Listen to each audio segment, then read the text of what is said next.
Yes, y'all. Welcome in to episode 110 of the Dumb Marks podcast. It is a glorious Saturday with your boys kicking it. Really nice.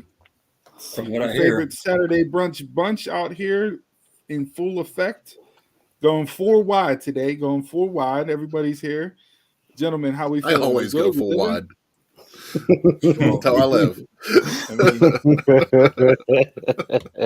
TMI, but I'll take it. I'll take it. I'll take it. How we feeling? Everybody good? Doing good. Yeah. Donald, happy Tennessee, Georgia right. Day. I got a feeling you're all smiles now. Become about 7 o'clock tonight. You might have tears in your beers. It could be. Could be. Tears in your beers there. But What time's kickoff, Donald? 3:30. 3:30. So I need everybody to lose now. You know, since we're on top, everybody got to lose. Everybody. Right. I got the windows open, sun's out. It's gonna be 80 degrees today in the Berg. Can't ask for much more than that on November 5th. I was gonna say, it's remember the 5th of November. So right. When you get sick this week again. Right. Great movie, by the way. V for Vendetta. Yes, Classic. But yeah, I don't know how you guys are number 2. We're not even going to get in. I'll save that for sports whenever we run through the CFP rankings because, yeah. But no, where I wanted to kick off the show today, this is not a political podcast, and I know Election Day is Tuesday, but I figured out there's really 2 types of people in the United States of America. There's people that decorate Christmas as soon as Halloween's over, and there's people that wait until after Thanksgiving. It's pretty much what it boils down to. You generally Black Friday or that weekend. I have been fighting nonstop to preserve some semblance of fall in my house leading up to Turkey Day, which is my favorite holiday. It's a fat kid's holiday. It is. But yeah, I mean, can we let the turkey get some shine? This whole, as soon as Halloween ends, everything switches over to Christmas BS. I mean, Jason could easily transform that into something for Turkey Day. Yeah, you can. Easy. Knock off a couple of those horns, Yeah. I bought a tree like 7 years ago, and it's still up. It's a conversation piece now. Do you decorate for the different holidays, or just it stays the way it is? Nope, it's not even decorated. It has one ornament on it and a belt. It's I hate to take trees down. I hate to put them up. Coming in hard on the first comment, Ty. Hey, Ty, I'm not gonna lie, for real. Like, it is a struggle in my house fighting with my wife because she puts up 3 Christmas trees and everything else. Like, she wants to leave a tree up year round to decorate for the different holidays. Like, Steve's gonna go upstairs after the podcast is over, and it's gonna be a Christmas wonderland. I would not. Well, she's out of the house right now, so I'm good on that note. I don't have to worry about that happening because typically that would be what would happen. I'd be down here potting, go upstairs, and my house turns into basically. He's in charge. It's actually Star Wars, but right. I've actually really been toying with the idea, since it's so nice this weekend. Do I want to put up the lights, not plug them in or do anything, but do I at least want to put them up this way that they're up and it's done? Now I can't be mad at I can't be mad at that because doing Christmas lights when it's like 15 degrees outside sucks balls. Okay, It is the worst thing ever, right? So I'm not gonna begrudge you on that fact if you put them up that way they're up. Don't plug them in until after Thanksgiving. I'm cool with that. Because it is a really nice day, but still, man, like we let the turkey get some shine, please. I agree. I know it's capitalism at its finest, and everybody got to make a buck. I'm already over Christmas. I was gonna say, Dawn and Jason know well, so I'm already over it. Yeah, Christmas decorations in my house don't go up till December 1st. If there was a war on Christmas, start it now because I'm over it. Yes. If there's a war on Christmas, sign me up for it. Man. That's an internal thing here right now is, are we going to decorate? Because we might not be here for the holidays. So it's like, okay, do we decorate? Do we not decorate? So you take the year off. You're talking about it. We did last year, so thinking about it again this year. All right, well, you little 3-foot tree in the corner. That's what you need to detail down to, and it's just a wrap. Jason, how long have you been doing No Shave November? For life. Came out the womb like this. Yeah. My grandma will be putting up lights, inflatable snowmen, Mickey Mouses before the turkey. Yeah, no, that's too early. Yeah, I'm the person that walk the yard and knock all that shit over. Now, if your grandma has someone else put it up for her and they got to put it up when they can put it up, that's a whole other story. But yeah. But if your grandma's putting that stuff up still, I don't know how old your grandma is, but she's a beast. Hey, she's a G. Kudos. She's a G. Let her ride. And plus, once you hit a certain age, for me, you get a pass. You can do whatever you want whenever you want. Okay, like once you hit a certain age, if you want to throw up Christmas decorations in July, that's you do you, boo. I'm not going. I gotta talk to my mom. Like, hey, Taquan grandma out there hitting lights.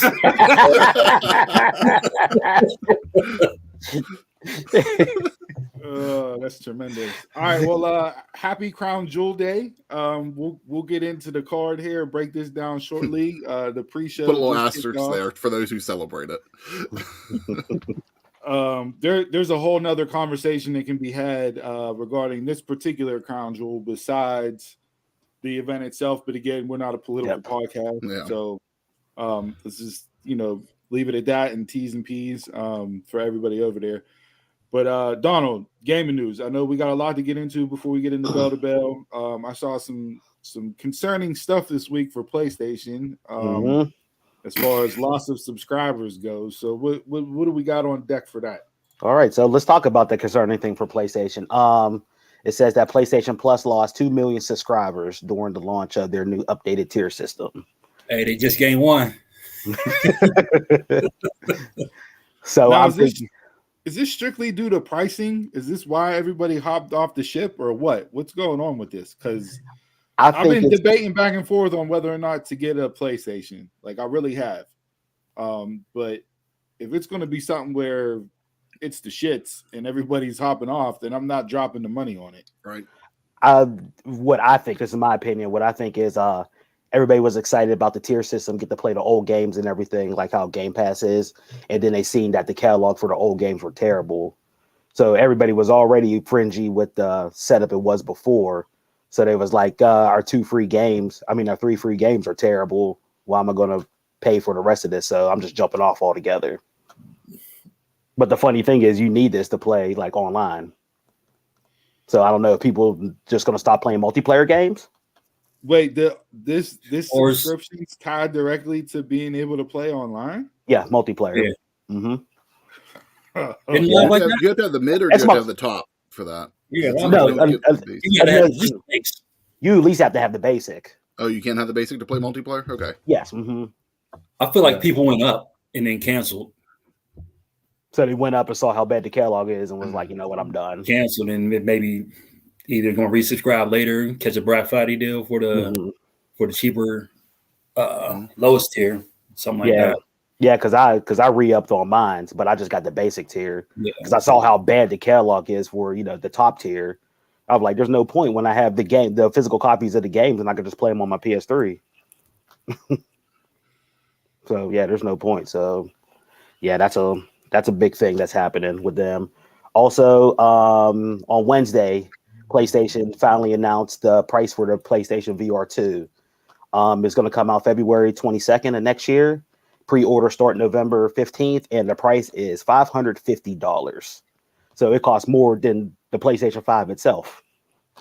And it comes with no games. It just comes with the visor set and the 2 controllers. And there's also a $50 charging station if you want to buy that. If not, you got to plug it up into the system and charge it. I was going to say, do you have to have a PS5 to use the VR2? Yes, you do. Mm-hmm. You use the outdated VR. And guess what? There's no backwards compatibility on this. So all the VR games you bought for PS4 cannot be used on this system.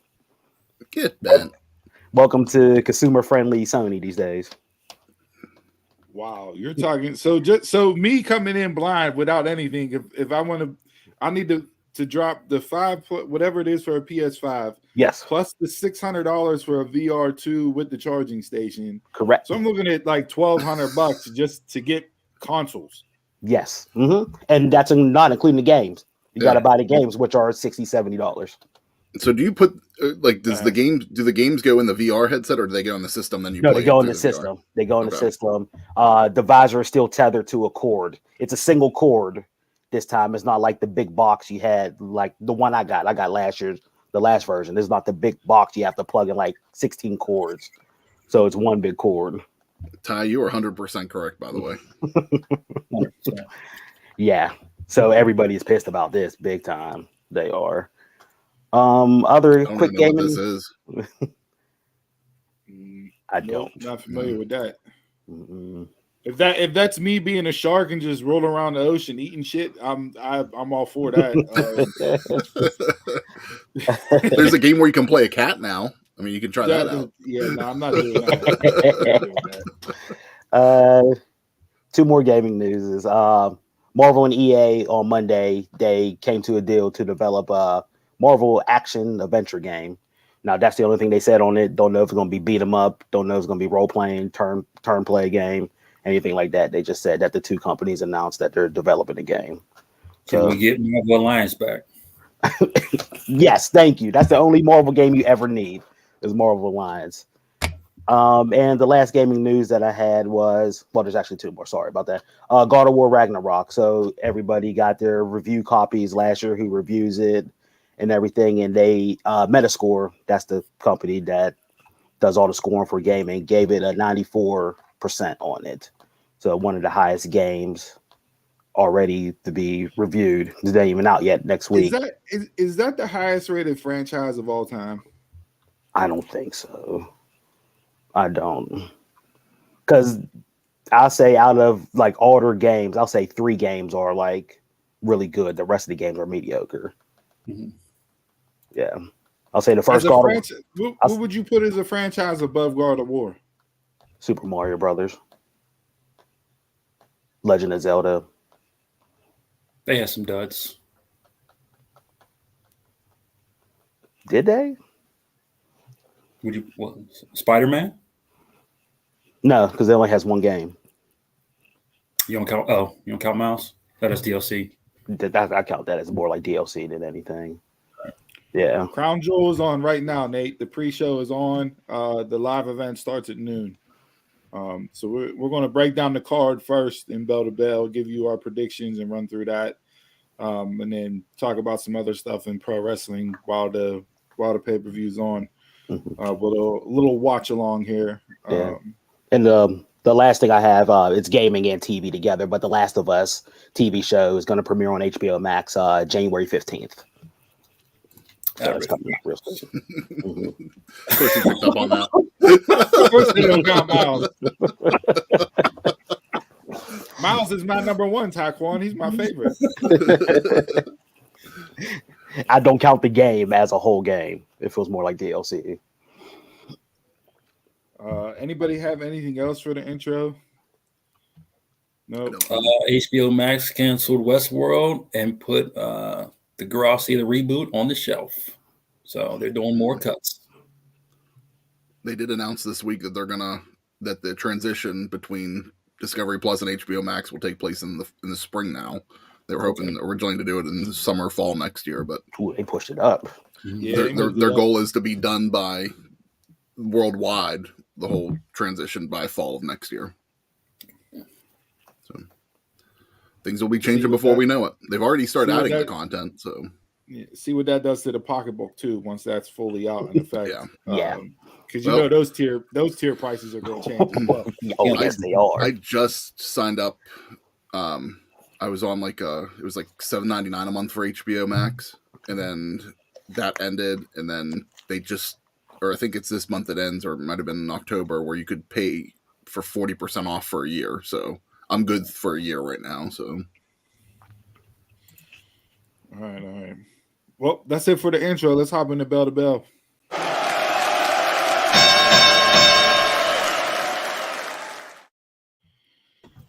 All right. Crown Jewel, as we stated, kicks off at noon Eastern today.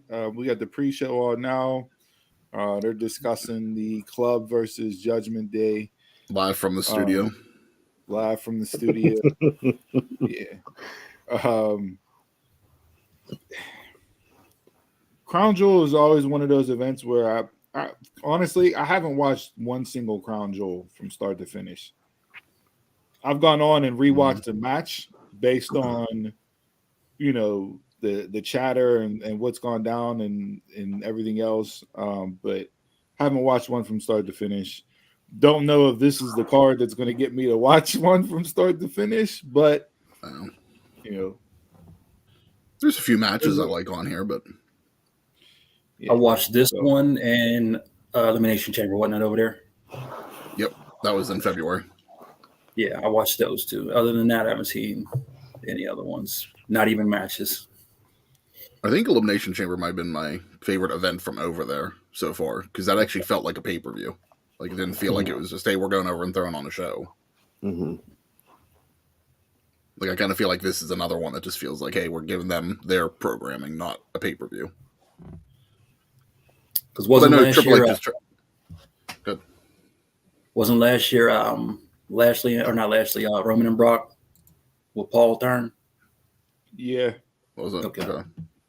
Yep. God, that feels like forever ago. Yeah. Yep. All right, so let's get into this card. We'll tie in stuff that happened Monday night. SmackDown was obviously pre-taped the week before, so I caught the main event last night just because I wanted to see Ray versus Gunther, and it delivered for me. I know Chris hates Rey Mysterio. I was gonna say, I didn't tune in, but I heard it was a good match. Maybe I'll check it out. But it was that match last night and how Gunther, what he was able to do in that match. I was already sold on him to begin with from his previous matchups, but like for me, last night cemented the fact that he should be the guy to beat Roman. And we can table that for later on, but we'll hit a hard pause. We'll hit a hard pause on that, and we'll go through the card first. So. That ain't happening, but all right. We'll actually kick off with the match that they're talking about right now: Braun Strowman versus Almost. This is already bathroom break. Yep. Yeah, don't care. This is definitely not Big John Studd versus Andre the Giant. Hell, maybe I'd be more interested if they did put a bag of $10,000 on to see who could body slam who first, like they did back in the day. That's the problem. Everybody body slams everybody now, no matter what size you are. I just don't know. Like Omos,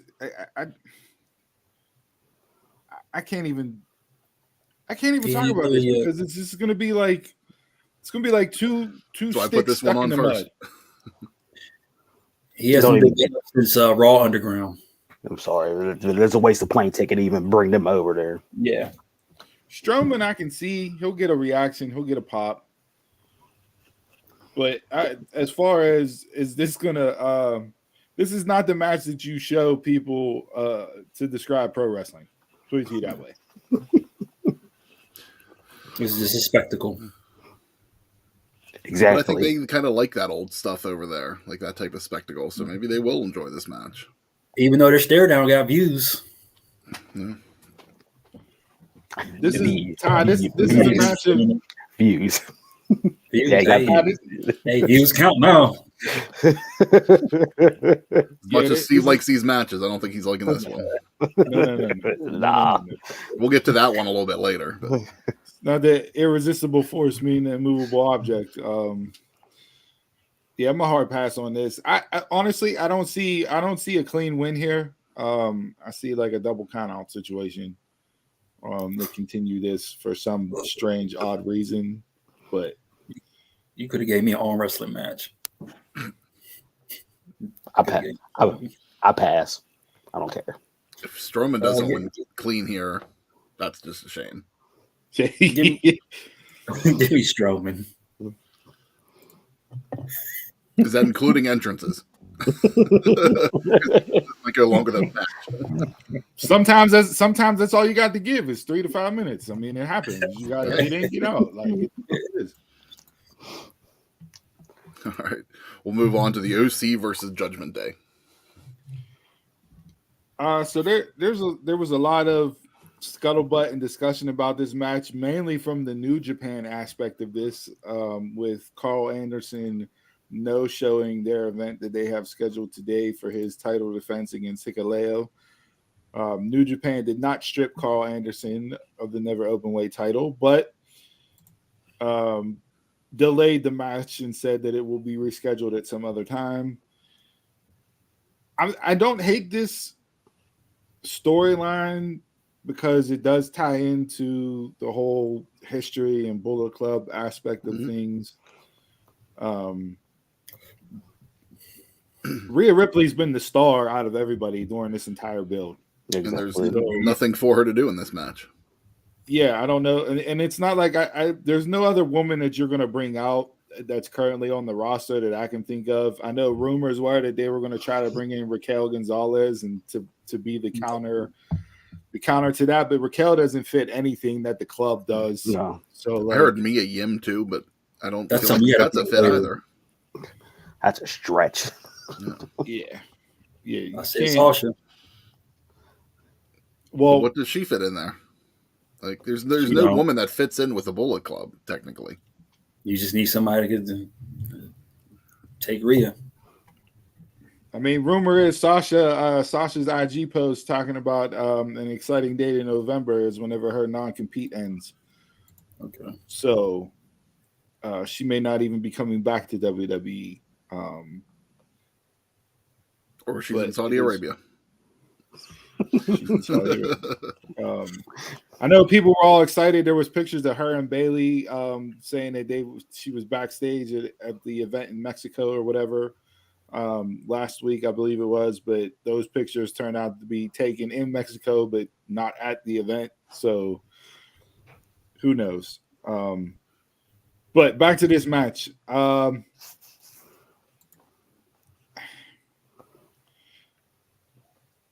As much as with Rhea being the star of it, not that I don't care about it, but I don't care about it. Like she's been the driving force. She's been the star, the anchor, the must-see person out of this entire storyline and build. So you're gonna get into the match, and yeah, you're gonna have a match, but I'm gonna be looking to see what does Rhea do.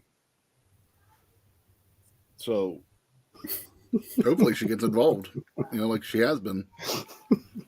I got 2.5 people in this match I don't care about, so it's 2.5. That would be the Good Brothers and Damian Priest. That'd be Dame. Yeah, I'll take a little bit of Carl Anderson. I don't mind. I'm going with Judgment Day on here. Just because I like the Dom Mysterio drawing, so I build him up. Now Saudi's a little different. Seriously, dude. Typically, you got to go over people. Build them up. I can't stand the Good Brothers. This generation's Eddie Guerrero. I'm riding that train over now. So,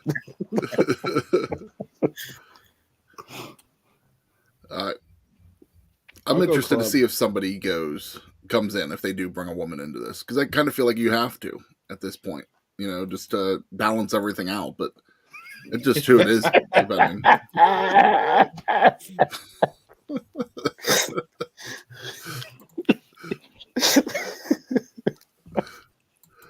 I'm gonna go OC.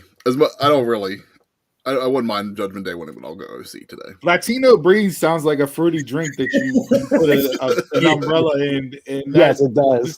Completely hits home with everything with Dominic Mysterio. So sit at a cabana. Yeah, can I get a Latino Breeze?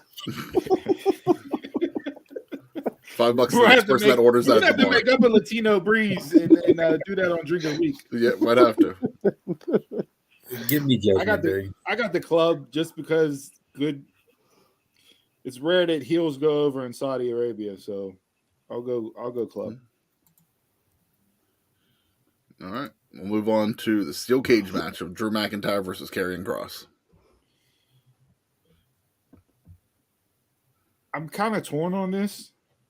Like, I don't know how you carry on after a strap match. Like, a strap match used to be used as a blow off to a feud, right? Mm-hmm. But they do this. They do the dusty finish, the mace in the eyes, and now to eliminate Scarlett, we get them in the cage. So interested to see how she'll play a factor, even if she's there or comes out. Too real, Ty. Too real. I guess I'll still give me Cross. McIntyre does not need to win in this feud.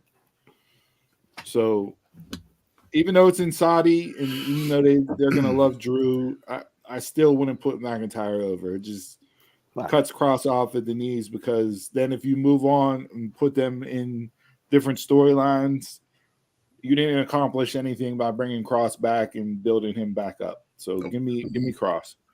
Yep, everything Steve said. So Cross. 3 across the board with that. Right now, Drew and Cross aren't even playing with me. Cross is slowly climbing, and Drew is. Give me Cross. All right. Next one. This is the other meat on meat match. Brock Lesnar versus Bobby Lashley. I mean, I'm all for this. Give me a solid 10 to 12 minute match. If that, maybe 8 to 10. Let them two get in there, do what they do, hit your greatest hits, get in and get out. The only thing I don't like about this, well, 2 things I don't like about this. 1, this is Lesnar just collecting his Saudi check.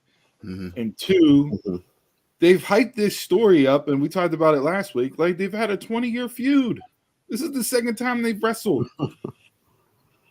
So don't try to paint this big backstory of history and animosity and spite between these two. Just let them go out there and say, listen, I'm the biggest dog in the yard. No Roman Reigns pun here. And let them go at it. See who comes out on top. I know Ty commented earlier, Godzilla versus King Kong. And that's where we're at with this match. Like, let them just go in, destroy everything, and see who comes out on top. So with that being said, Lashley won at Mania. I expect Lesnar to get his win back here. 50-50 booking stretched out over the course of 7 months. Yep, that's all this is. 50-50 book. I mean, it seems like the way they've been brawling the last 2 weeks with each other seemed like I've watched this fight for like 20 years. I don't care, but Brock's for the win. Sorry, Taquan, you know where I'm going. I got a streak. We know you got Leslie. Yeah, we know.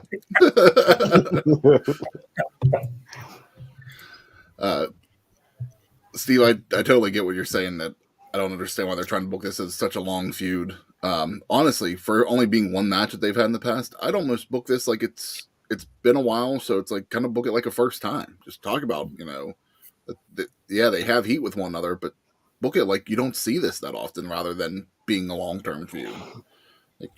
I think that would make it more interesting if you sit there and book it like it's something fresh, because it's definitely, I think it's going to be completely different than their last match. But Lesnar only has so much that he does in the ring these days. I want Lashley to win, but I'd be surprised if Lesnar doesn't walk away with being the winner.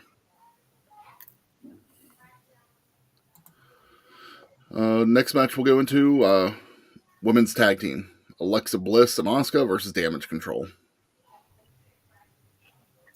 How you guys feel about this after Monday night? Damage Control is dead in the water. The booking event we talked about last week, Triple H 90 days in, and I believe he hit day 100 this week. But with all the hype and anticipation of what this potential stable could do in the women's division, they've been nothing but a sinking ship since it started. I have no idea why. Bailey fought to get this group put together in the first place. Vince shot it down. Hunter rolled with it. And maybe he cooled off for some reason because I know he likes Io and Dakai. Mm-hmm. But and they Bailey. have not, and Bailey, but they have not been booked strong at all. Mm-hmm. They never should have lost the tag team title tournament to begin with. Nope. And having them lose the belt on Monday night to Asuka and Alexa just made no sense at all. Especially when Asuka and Alexa have been off TV for how many weeks in a row. And I'm kind of overseeing these 6 women go at it. Like it's the same thing week after week. Yeah. Give me a fresh storyline between these two. And we still don't have no resolution to Bailey beating Bianca for the belt. So I didn't mind it because Bailey was the only one taking the pins. You have Dakota and Io lose the titles. Bailey hasn't won the title. Like, the group's over with. So I have no interest in them anymore. So with that being said, again, I'll go baby faces over the heels. They're not gonna beat them 3 again. Yeah. Story stale. Very, very stale. I'm just going with the faces. Bliss and Asuka. It's no point in putting the belts back on Damage Control when they just lost it on Monday. My whole thinking was they were going to go. Feel Damage Control just like 3 people together. There's no true chemistry. Bailey just given promo time while the other 2 feel like background characters. Yep. I think that hits it all. Still not like also Dakota. Like if you look and this is like somewhat of an apples to oranges comparison, but just speaking from the, I guess, leadership aspect of a group, Rhea is more of a leader of Judgment Day, and her fingerprints are more on that group, and she's more the puppet master and in control of things than what Bailey has been with Damage Control. Mm-hmm. So Bailey, the anticipation for Bailey coming back was something that I was looking for and wanting because she was fresh. She had different people to work with. You brought her in with a twist with the group. Okay, let's hit the ground running. And it's just been driving with a flat tire ever since they got out the gates. And like you said, she was so clutch during the pandemic that, you bring her in fresh and able to actually wrestle again. This could be so much better than what it should be. Dave coming in with the dad stuff already. I love it. I was expecting a winner take all situation. Correct. Is that a big fat Greek wedding quote? Maybe. I don't know. I haven't seen Big Fat Greek Wedding in how many years. Winner take all would kind of make sense based on where they've gone storyline wise between these 2 groups. But again, then you're just playing hot potato with the tag team titles, which absolutely mean nothing. Yeah. The women's tag team titles, even under Hunter's regime so far, have meant nothing. So why do we even have them around? You brought it up. It started bad whenever Damage Control didn't win the titles. Yep. I wonder if Aaliyah's injury changed this whole thing. It all feels like Vince booking to me. No. It does. But Aaliyah's injury, it may have changed some things, but the whole point of that run for them in that tournament was to elevate Raquel. They wanted that to. If you go back and you look at that tournament and the run they had, you look at Raquel. She was the one that was, the main cog in that wheel. She was the one that was getting all the shine. So, like, Dave, do they really even have enough women to do another mid card? Yeah, I believe, who was it? Was it Shayna Baszler or Natty? One of them 2 were asking that they should get a mid-card title. And I would much rather have a mid-card title than tag teams because that opens up the division to more women. Yes. If they would combine, if they would do like what they currently have with the main title, if they would just make one women champion and then do a mid-card, okay, I could see that. But if you have a Raw and a SmackDown and a mid-card, I think that's just too many championships for the women's division. Would it be one Yeah, mid card, or yeah. would it be one for each show? No, I would do one mid card. What do you have? 5 women on each show? I mean, well, that's the other point, and I mean, you can say that about the other promotions too. Right now, no. We'll get into that later with what Yeah. AEW, the dump truck of shit they dumped on their women's division this week. But yeah, I don't know. They just move away from damage control as fast as possible. Like I don't care how you get it. I don't care how you end it, but just have them go their separate ways. I'm just hoping that they do something tonight. If it's either putting them to go their separate ways or trying to give them a fresh start. I need to see one of the two. It just can't just be business. But you're not going to see. You're not going to get that at a Saudi pay-per-view. I feel like this is going to continue for another month. This is going to eventually lead to pay war off games. that Survivor Series, man. It's going to lead to war games. I'm thinking a winner-take-all situation. Okay. So I'm going Bailey and Asuka and Bliss. Okay. I'd be surprised. I'd be surprised if Bliss and Asuka drop the titles tonight. All right, we'll go into the men's tag team: Usos versus the Brawling Brutes. UCJ Uso. There were very loud and audible "We want Sammy" chants yesterday at the press conference. Yeah. The man is over to the moon and then some. He is not there for obvious reasons. We know Sammy will not go ever to Saudi for a show. I mean, this is leading to New Day versus Usos On SmackDown. On SmackDown to get, oversee them as the longest reigning tag team champs of all time. I'm going to enjoy the match. I think the match will be fine. Mm-hmm. This is my dark horse for match of the night between these four. But I mean, Usos. There's no even reason why we're debating a prediction here. Usos. Even though you knew it, you shouldn't have booked it last night. With The way New they Day. did. Mm-hmm. Then that just made it certified that they're not losing. So Right. I do have a question. How come Jay can't go to Canada, but he can go to Saudi Arabia? Different countries. They tolerate different stuff. Mm-hmm. That could depend on his vaccination status. Yeah, I don't know if it was vaccine or if it was DUI issues, but I was just like, well, he couldn't go to Canada a couple weeks ago, but he can go to Saudi Arabia. Like, maybe they freebird rules and throw Solo in. You never know, because they weren't there for the UK either, right? That's why Solo was there. That may have been by design. Potentially, I don't know if that had anything to do with legal issues or whatever, but because that's whenever you debuted Solo, it made more sense to kind of leave them behind and make it seem like Roman was out there by himself. Mm-hmm. From that standpoint. So, Donald, you got the babies over there? You can hear them. They're excited for the show. Run out there, the kids after the show's over. You about to get mean, Uncle coming. About to get mean, Uncle coming up soon. You need to put on so if I hop up and leave real quick, you know what's happening. I was gonna say, go put on a GoPro and stream in and give them 2 stunners and just walk off with double birds. Everybody have the Usos for that? Usos. Yeah, I don't know debating, right? All right, we'll go into the Raw Women's Championship. We already started discussing Bianca Belair versus Bayley.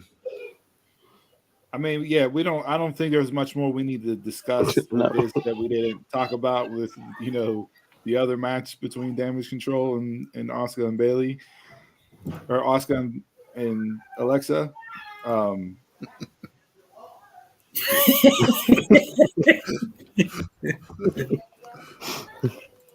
No, he's not going to spear because that would be using a Lashley move. He would hit him with an F5.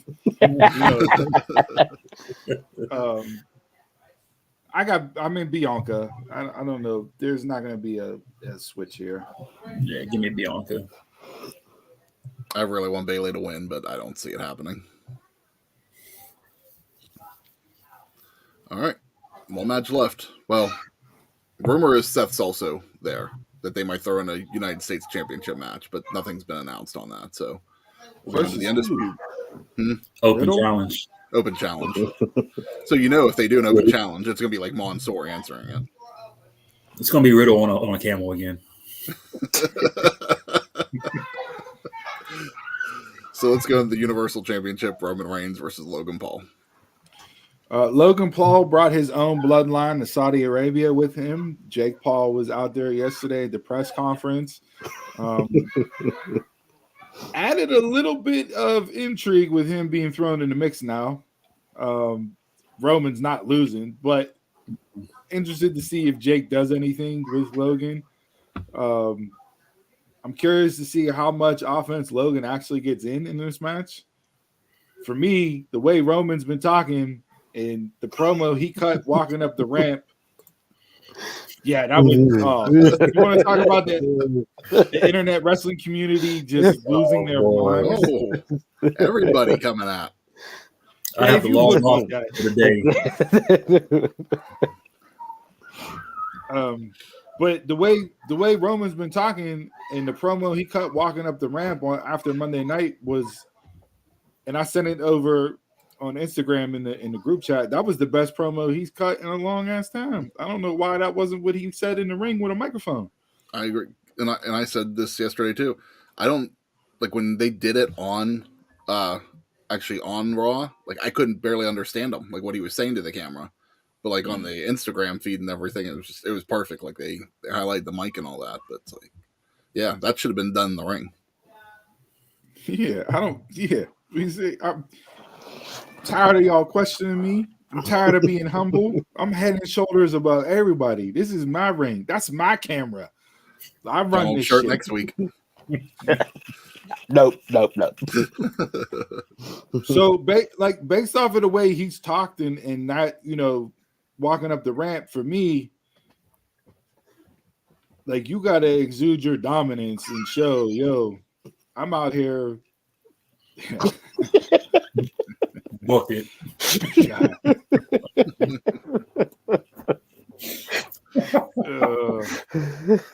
Not in Dave Meltzer's book. But no, you almost like not a complete squash, but like you can't have Logan be on almost equal footing with Roman based off of the way Roman's talked leading into this match. Third match.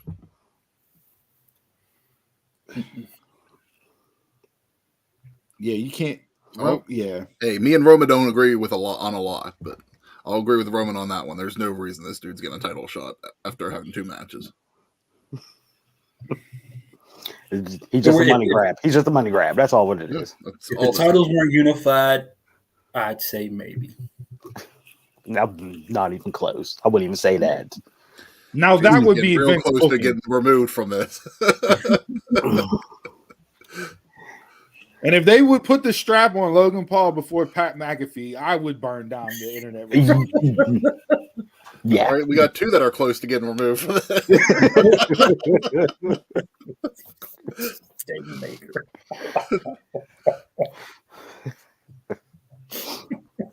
They have nobody right now. That's why Logan's wrestling. Come back. Mm-hmm. Nope. That's why Logan's wrestling. I don't know who we're gonna get Roman to face at SummerSlam. I don't think, or not SummerSlam, Survivor Series. I don't think there will be a title match at Survivor Series. I think that'll be the men's War Games. But who are they going to go against? Is that going to be Bray or like? Well, there's been no setup. If it's gonna be Bray, then you got to put the Wyatt 6 together real quick. Yeah, and you don't want to hot shot that. No, you don't want to burn. Yeah. That needs to be slow burn. There was a little screen grab on the Wyatt promo last night from SmackDown of a woman's face that I saw a lot of people screenshotting and sending out. Who is this? Who is this? think it's just an actor in the vignette. Like I don't think it's any wrestler that they're bringing back. Looking like a female Saw, like Jigsaw. Yeah, You're getting New Day and the Brutes versus the Bloodline. Well, that could definitely be a possibility. I mean, they took out Sheamus, so I could see that, but no, nah. To me, that doesn't. I was doesn't gonna say, you go 5-on-5, add Sheamus and Roman. No, I wouldn't add Roman. I'd have him out there. Or do you do traditional with them? Not War Games, but do traditional with them. I'd do War Games 4-on-4. And I trot E out just for support. But if that's your main event, to me, that's not drawn as a main event. That ain't catching my attention. No. What about Imperium?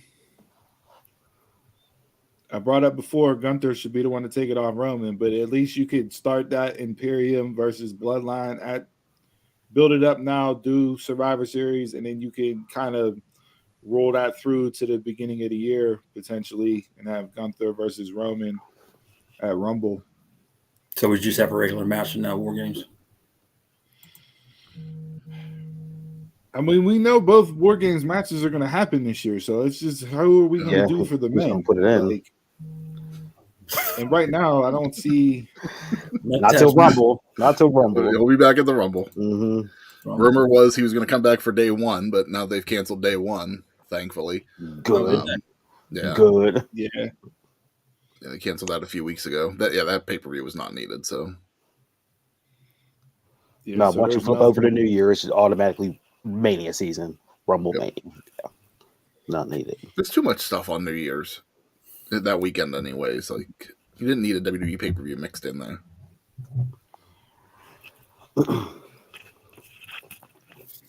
But yeah, Roman I would say Roman in a squash tonight, or today, but I feel like they're going to let Logan get some shine. Mm-hmm. I'm thinking too. I think you're going to see a punch that questions if Roman's going to be able to get out of it. I think everybody else is getting laid out, except Roman. The big thing, yeah. Roman for the win. I'm picking this as my match of the night. Does anybody know how long Logan Paul's contract is? Anybody know? No. Nor do we know how many matches per year. You know what I mean? Like I know him and McAfee signed similar deals where Pat was commentator and wrestler, and you would get him kind of at your big four, so to speak. But obviously, with him doing College Game Day and everything else right now, that's kind of on the shelf. Yeah, I'm expecting Pat to be Pat will be back for Rumble. Yeah.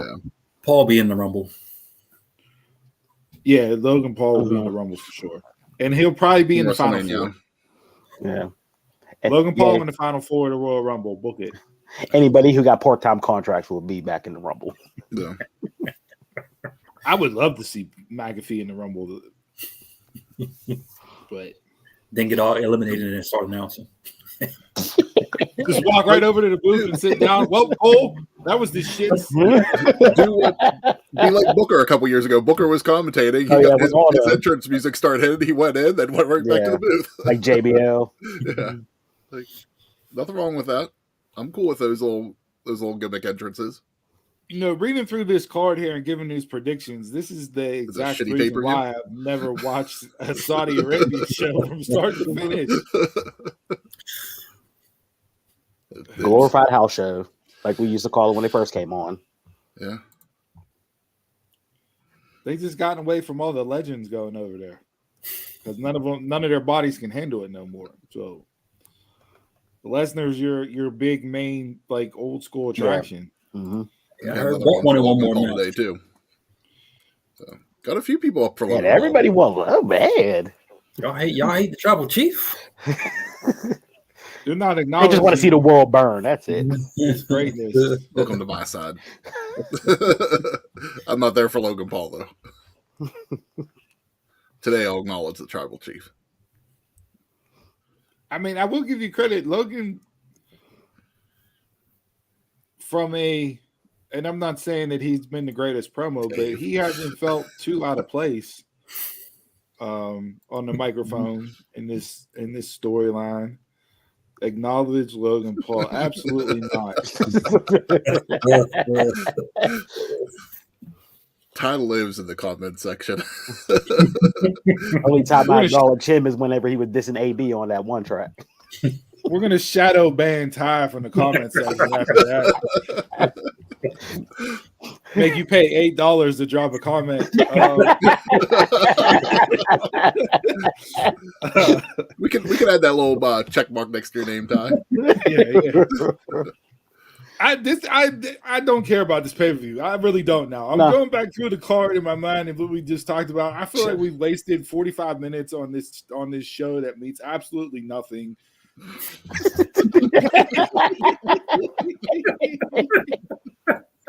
All love, Taquan. All love. Absolutely. So yeah, I mean, maybe this is on as far as background noise goes, as I'm doing some house cleaning or whatever. But I don't think I'm going to sit here and waste my Saturday watching this whenever there's so many other things on. Definitely not. I'm gonna watch it. We know, Jay. It's WWE. All right, match Jason, of the night you for watching you. Full Gear in a couple weeks? You watching Full Gear in a couple weeks? Yeah, I'll watch it. No. Before we get into AEW, let's go. We didn't talk about this. Bray Wyatt is in Saudi. Bray Wyatt is supposed to be doing something. Okay. So, predictions, expectations. What do you think will happen with Wyatt and how he'll be woven into this pay-per-view? You're gonna another segment with the music too loud. Thank you for letting me into your beautiful country. See ya.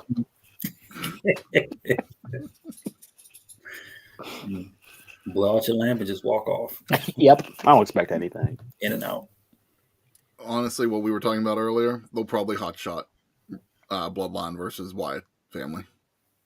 It's what they do. You know, so I see him coming out at the end.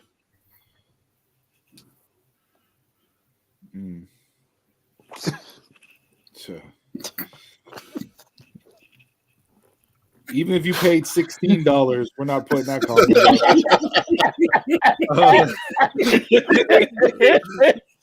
I'm gonna hack into the system and take over the show.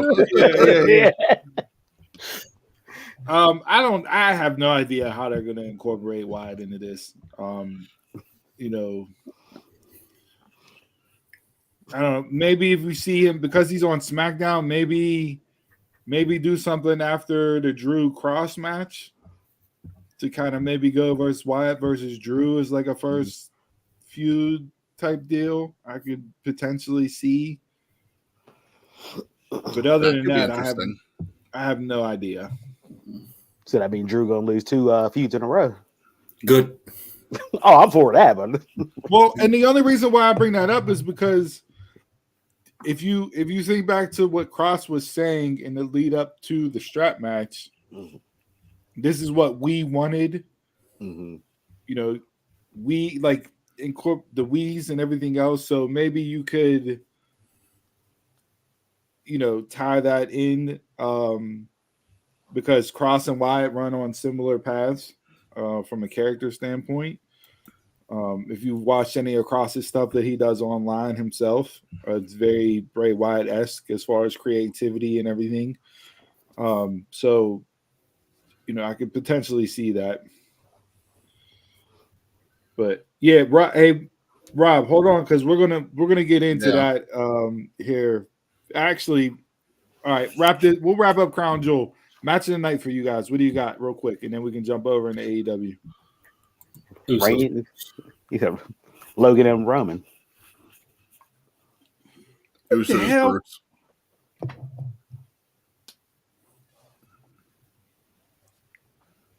Jay got nothing. Awesome. I say Usos Brutes. Yeah. Oh. Yeah. Almost Strowman. You want to watch the world burn.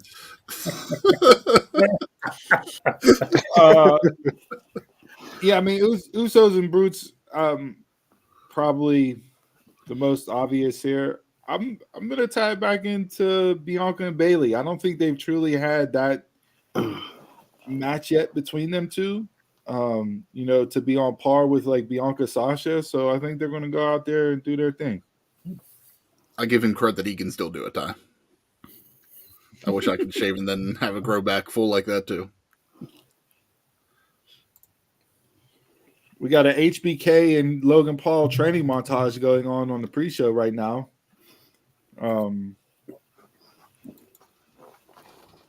They've been running with that. All I see is flips, no punches. Don't steal FTR's tagline. All right. I see a super kick coming. Definitely a super kick for sure. Yeah, Brian Urlacher here. All right, AEW this week.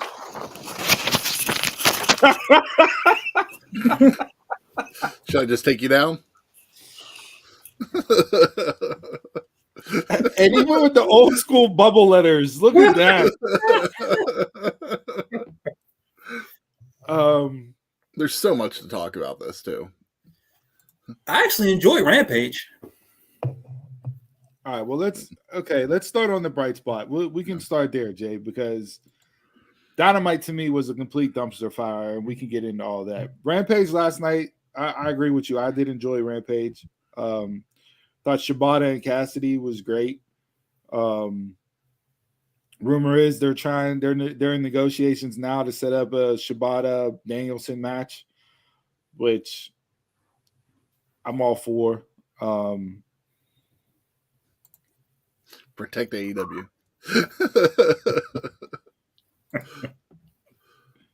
But yeah, I mean, why was Mike Tyson there? He came out for what, one match? Made no sense. What was the point? When he stumbled on the abdominal, I muted my TV. I just watched the rest of the show. I couldn't take it. And then he was out there saying as many words that had S's in them as possible. I'm like, did somebody give him just the dictionary of S's and say, see how many words you can throw in there? Yeah, Shibata versus Danielson would be awesome. I agree. I thought last night's match was okay. To me, it felt more like, okay, let's test Shibata and see what he can do, and if we think he can go with Danielson or whatever. But well, he's not gonna be the Shibata of 2015. No, we all know that. I agree. There was a couple times last night he went on his head and neck, and I was like, all right, we gotta watch this a little bit. I enjoyed him mocking Orange with the kicks and everything. Mm-hmm. It was. I know Orange gets a lot of flack based off the character and everything else, but if you look at his matches in AEW, he's had arguably some of the top matches in the company. Ty coming in with Dave jokes now. Yeah. But I guess even though I liked Rampage from a wrestling standpoint and everything else, they still did things that made absolutely no sense. And this, goes back to Dynamite as well, because Dynamite was just a 2 hours of what the hell are they doing? The whole fatal four-way for the ROH title, basically it's just JAC versus BCC again. Like, how long are we going to carry on this feud? They've been running this for damn near a year, and it lost steam back after Anarchy in the Arena. Yo, keep the Shibata lines coming. This is tremendous. Look, I'm a sucker for dad jokes, so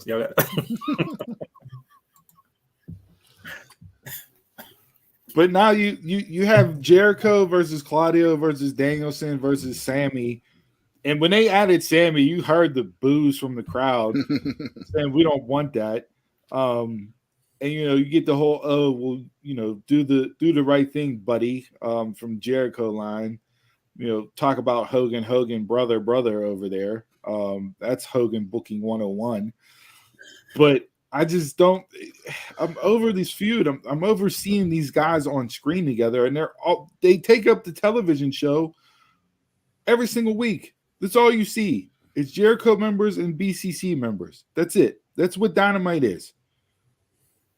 So I'm completely over that. Yep, I agree. I was over JES a long time ago, and it's getting worse, not better. You had the announcement for the world title eliminator tournament. Oh, yeah. Shall we go through the competitors? Yeah, let's go. You know they're getting fed them. Yeah, or whoever. We got Kingston versus Ethan Page. That's one match. Bandito versus Roosh. Lance Archer versus Ricky Starks. And then Brian Cage versus Dante Martin. I only want to see Bandito versus Roosh. Who in there do you think is going to be the next AEW champion? Starks. Only one. And I know he ain't winning it. Yeah. Starks. They gave Starks the promo. They gave Starks the promo time last night. I thought he cut a great promo.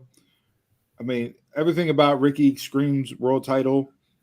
It's just whether or not you can get him hot enough to where the fans want to see him actually win the title. Him versus MJF on the microphone would be 1,000%. Yeah. I need that in my life immediately. But nobody is, after MJF gets the title at Full Gear, you're going to do this match just a few weeks later. No one that's in this match is going to beat MJF for the title. I'd give it to Starks, but that's he's not winning. I mean, that has won the tournament, but he's not winning the match.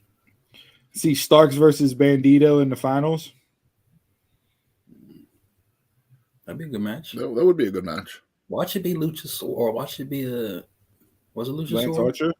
Oh, Lance Archer, that guy. Yeah. Moxley's already beat him 17 times. We don't need Lance Archer to. What about Dante Martin? What's one? Hey, Mr. Protest Man. Lance Archer has been off TV. He's going to come out and lose in round 1 to Ricky Starks. Brian Cage and Dante Martin, those are two more people that nobody gives a shit about based off of how you book them. But haven't we talked in the past that Lance Archer is usually one of the first competitors that the new champion fights? No, you can't have Lance Archer against MJF. It's not a Hangman or Moxley character. It's different. So you need a MJF face. is not going full babyface. So no. Brian Cage, Dante Martin, Cage is better than the doornail. He's gonna get the win though. Cage? I wouldn't be surprised if he loses to Dante. Honestly. I wouldn't be surprised either. You gotta get that always push. You gotta get that TV title push. Because you'd probably have Dante versus Ricky Starks in the next match. I'd like to see that match. So, Dave, what are you drinking this morning? I know it ain't Liquid Death. You got some lean. You got some lean over there this morning. Yeah, but all right. I don't.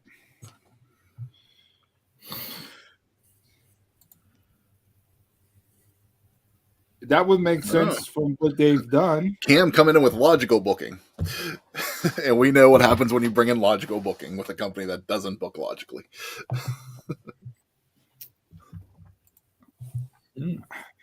I still don't think the firm is. I think the firm swerve on MJF is. I agree. Yeah. I said that last week. That's MJF's ace in the hole for him to beat Moxley because he said, I may not be 100% clean. So, I'm just glad, on Rampage last night, Dynamite, we had 2 7-footers out at the ring at the same time. We had Raham Singh and Stokely Hathaway, 2 giants of this business and industry. They just spent $3 million on pyro for the opening of Crown Jewel. Absolutely. 1,000% they did. All right, let's get into Dynamite. As you can see, the double S moniker up at the top. And that is double S is a true statement. First and last name, both initials begin with S, so I'm not lying there. Jeff Jarrett, AEW. The swerve after the swerve. First off, Cole Carter reveal was a dud as fake Sting. Last we saw him, he was with the Factory. Now all of a sudden, it was Cole Carter. Yeah, now all of a sudden I knew it was him, but I didn't even know he was with the Factory. With Jay Lethal and them, that made no sense. And then you got the last outlaw out there. No, they sit there and I heard Excalibur start talking about oh my God, it's Cole Carter. he's turned on the factory. I was like, didn't even know. Like, I thought it was his debut. I pressed fast forward on Jared, and that thing was going for forever. Yeah, that promo was not. Now, Jared, I will say, even though he's been hired and fired more times, he's been hired and fired more times by WWE this year than anybody else. Yep. But his work with GCW was great, and his work in AAA was great.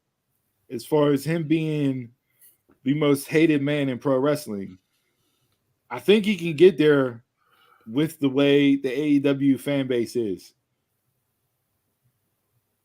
and get that just huge heat magnet factor laid on him.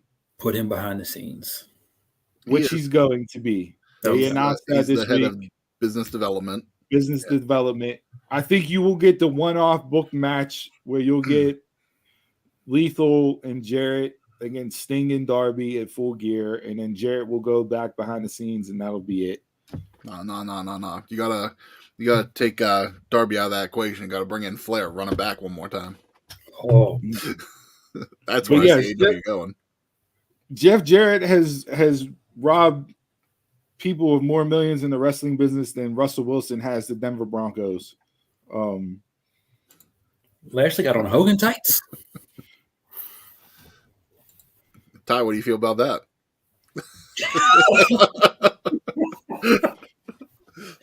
Lashley got on the running wilds, Taquan. Brother. But here's my devil's advocate take on Jarrett, and this is legitimate question, right? We know the ROH deal is looming, right? It's supposed to be announced sometime soon to where they start at the beginning of the year. ROH has their own show. We talked about Tony Khan not being able to run both promotions, even though he said initially he was going to be the guy. Would you be okay with Jeff Jarrett running and booking ROH? Yeah, he could do it. Mm-hmm. Especially if the focus is going to be on young talent. He knows how to do that. No, we actually got in our action.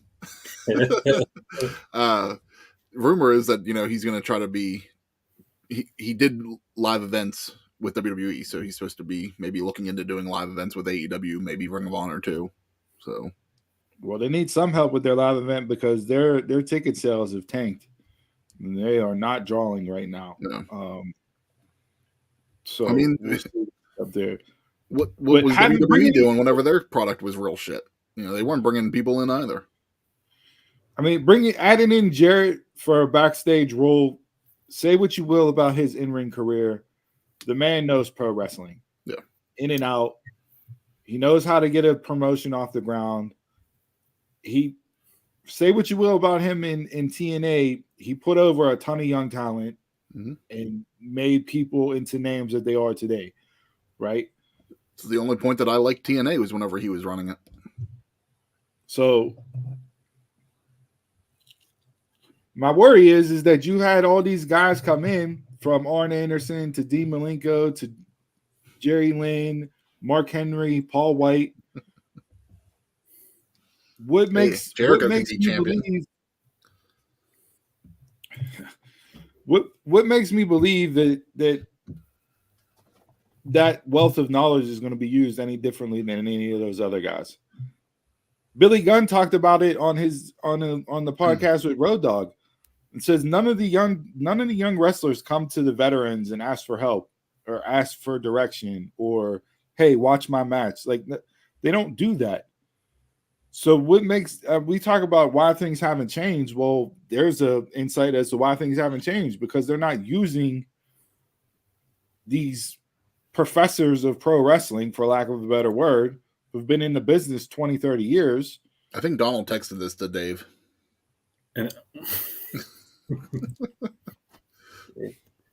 Is that an indie thing? That we've been heard about that before. Business that could be. They feel like they don't know to do it. No, they just feel like they know everything. It's like your teenage child that acts, they're the cock of the walk and can do no wrong, and they know everything about everything. It's like, bro, life is going to hit you in square in the face, and you're going to realize, oh shit, I should have listened to that. At some point, they need to go, oh shit, I should have asked these questions, or I should have listened to them when they told me to do XYZ. That's where that's where the difference is with the PC system in WWE, where you're getting training, you're getting that knowledge passed down to you. It's very rare. Also going, a lot of these guys are going through the factory too, so they should have a little bit of that knowledge. Going through the factory with QT Marshall is not the same as going through NXT with Shawn Michaels. No, it's true. I mean, there's other people that work at the factory with them, but when you're on the main roster in AEW and you got all these guys there, why are you not reaching out to them? No, we've said this. Why isn't Tony reaching out to them? Because you can clearly tell that the way Tony's booking, he's not getting the advice from these guys. For me, Wednesday night was the worst watch Dynamite I've ever had. I turned it off. I checked out. I felt like I was watching Raw. Yeah, I did. That first hour was the worst hour of pro wrestling I've watched in a really long time. I don't know how you go from having something like shit like, okay, here comes Jeff Jarrett, what the hell is he doing in the company? And then you bring Shabbat out in the second hour. Just like, okay, I'm kind of interested in seeing where this goes. Like, it was such a confliction of booking style. Not only that, but they ran false advertisement. They did the WWE trick. You hyped up this sit-down face interview between Britt Baker and Saraya, and then, Britt's not here. And then Saraya goes, well, I'll continue this next week. So what was the point of hyping up this sit-down when nobody said anything? No. And she said she needs to talk to one more doctor. That's what she said. Yeah, and we all know what doctor she's talking about, right? You see the cliffhanger. And then two segments later, Britt is like, "Oh, I'll cut a promo on my own time. I'm not showing up to your little sit down and gathering." Like,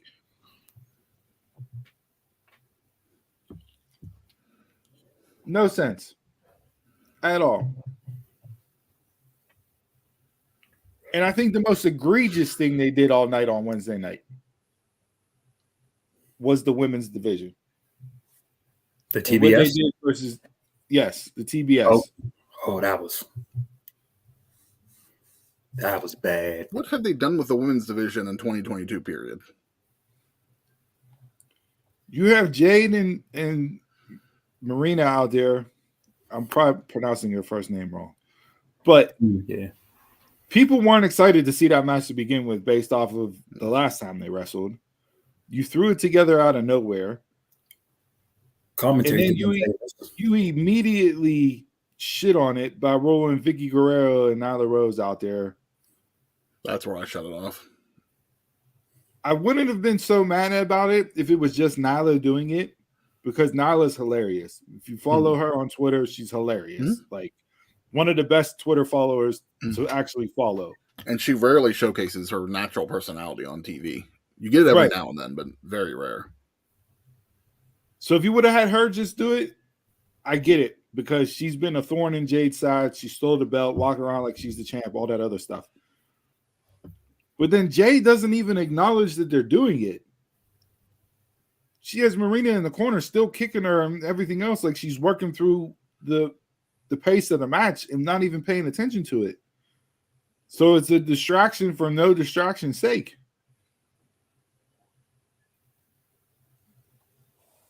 Like, absolutely hot garbage. There's very little that I'm enjoying in the company right now, other than MJF. That's about it. You get a terrible cut of Nyla walking through the tunnel and the interaction with Thing. The camera's still from the ring view. You can't see anything. No.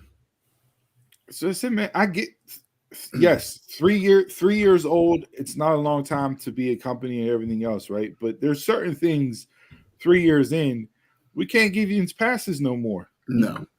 Production is one of those things. You're so much better day one than you are 3 years later. Like, there's no reason to go backwards.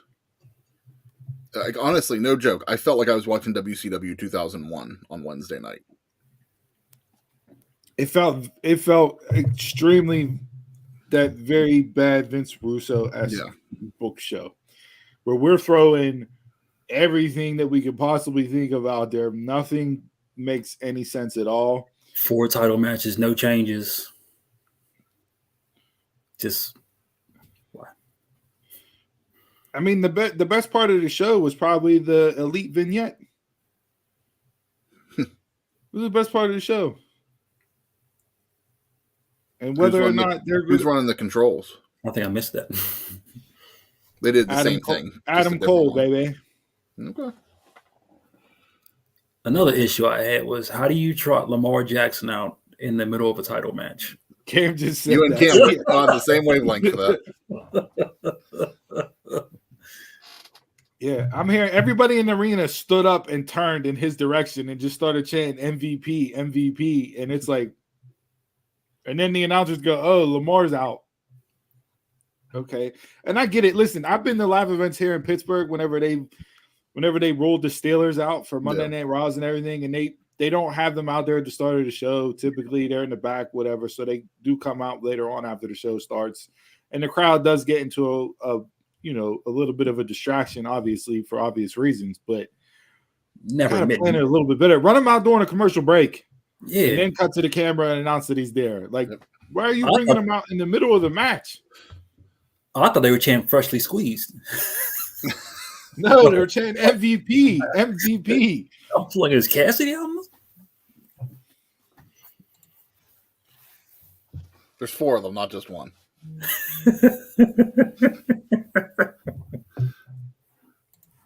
See, you don't know who's actually behind the controls here, Dave.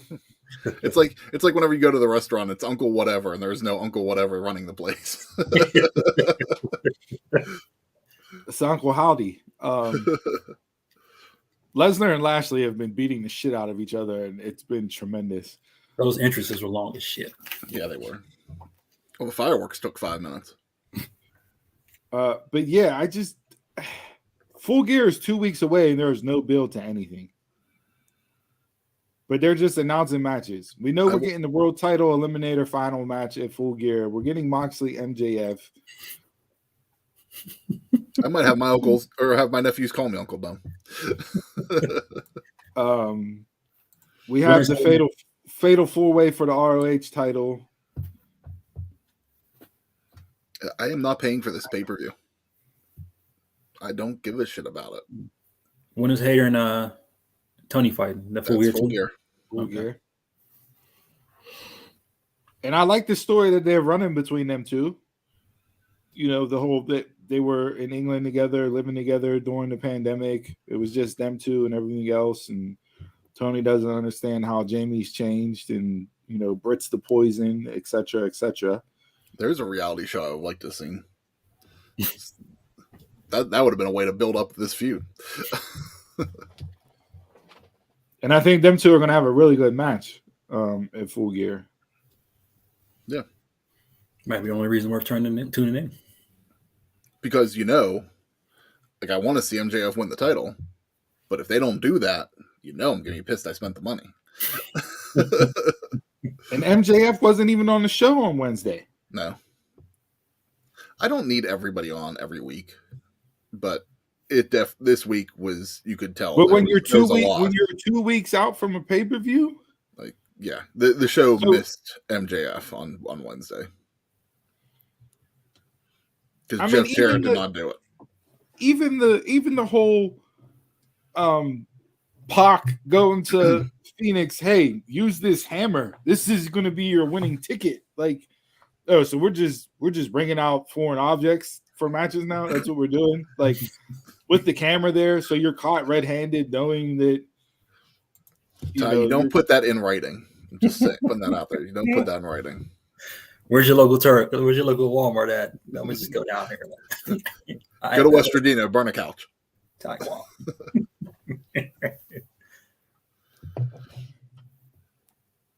Your thoughts on Hobbs and Wardlow? Yeah. Nope. I'd be more interested in it if they didn't run the same angle for 3 straight shows. And last night they closed the show with it for the 4th straight show. The only difference is that Wardlow didn't get beaten down. To me, I think they diminished Wardlow too much to even care about this for Hobbs for me. What have they done with Hobbs too?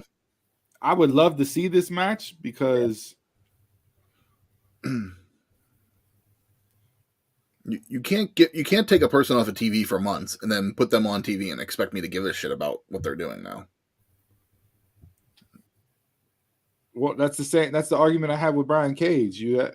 He's been on TV twice in a year and he's lost both times. So why should I care about him, regardless if it's in an AEW ring or a ROH ring? When did Cage come back? Was that April ROH? Was that whenever he debuted in the new group? Yeah.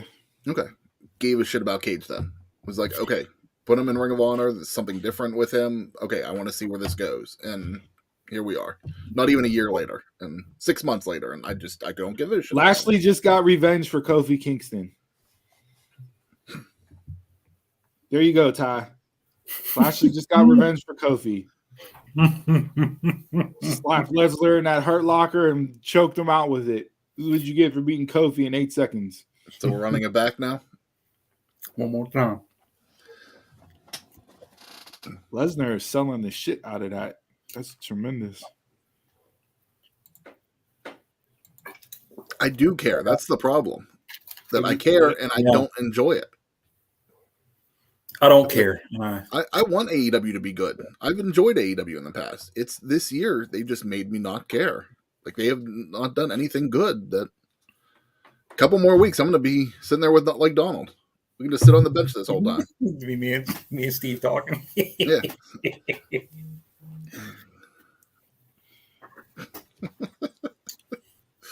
Anything else from AEW this week? Any thoughts on Cole Cabana? If that's not the ultimate, CM Punk is never coming back in AEW again. I don't know what is. I'm here for wrestling pettiness. I think wrestling pettiness can be great at times. Yeah. That was like the upper of uppest penthouse level tiers of wrestling pettiness on Wednesday night. I'm glad the fans were kind of into it. Welcome back and all that. So I like Colt. And rumor is Colt's going to be trying to work with Ring of Honor as well. So I think he's definitely a good person to help out with the talent. Yeah, Dave, I know you. Yeah, injuries and other things may have ruined, but you're not wrong with that. But I just think we're too far past that at this point. That they should be back on the right path. Then you gotta have your backup plan. Yeah. This isn't like, because a lot of the injuries started taking place like around Double or Nothing. So there we are, May through now. I wasn't enjoying a lot of AEW before Double or Nothing. I had some problems before that. So to me, it's just been consistent, not good for almost a year now.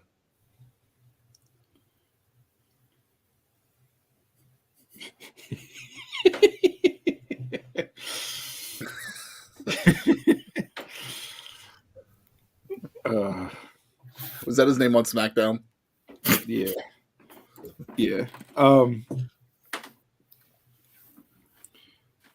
I think if you were to really go back and just look at the shows on paper, right, and look at the matches that have been on paper this year, you will see that it's been dominated by about 7 to 10 people every single week. Yeah, so we bashed WWE for a long time about them just running the same matches with the same people with the same stories over and over and over again. And this year, for whatever reason, that's been the case. I mean, we have not gotten a single definitive finish to a feud, I don't believe, this year in AEW.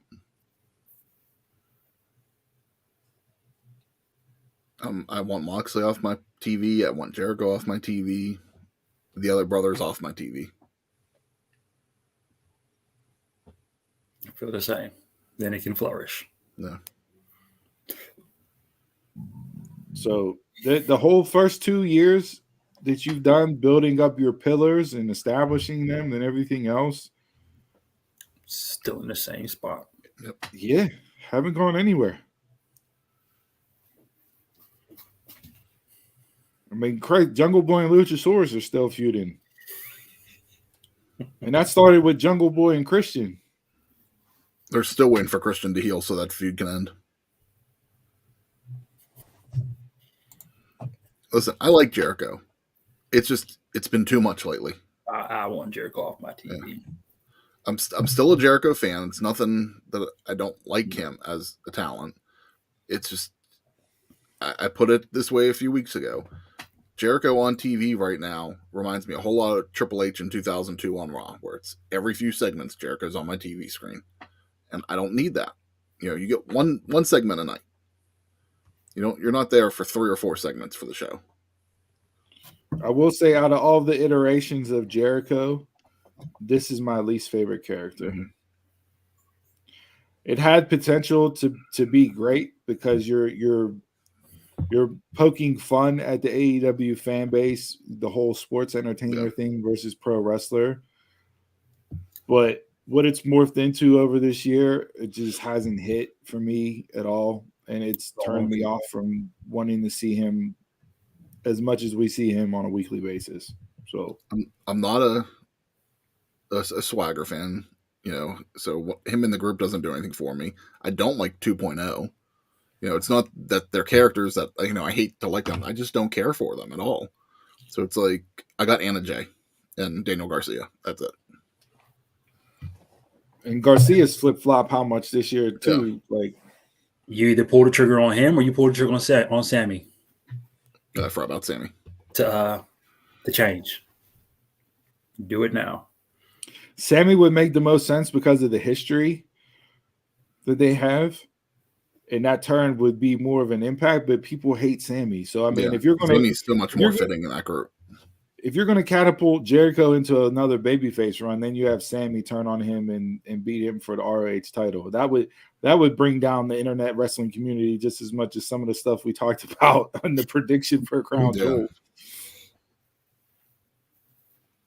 So, all right. Anything else from AEW wise? No. You want to talk about MLW? Yeah, real quick. MLW. Don't say more. Welcome back. Glad to be back. Anything you want to bring up? Yeah. MLW this week, season premiere with Battle Riot on Thursday night. Their big 40-man battle royale, super main event. I was looking forward to the show.